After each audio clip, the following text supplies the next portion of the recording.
dog or cat person? More of a dog person, but my husband and 2 kids are allergic to dogs, so we don't have dogs. I know everyone's, do you get the hypoallergenic dogs and whatnot, and we probably could, but well, we had both, but we lost our golden a few years ago. We've not replaced her, but we still have a cat. So, or no, actually, a cat.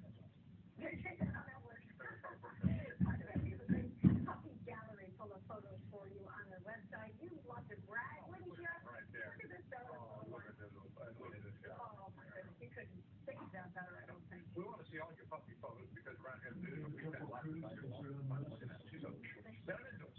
You can just email them to us at sendit@wxy. Just keep them country because we'll sit all day long. Yeah. Look at these little things. We have our pet of the week, of course, every Friday on Action News at noon. From the Committee Society, so we'll do our pet of the week again tomorrow. Always so well behaved with her here. They lost a lot of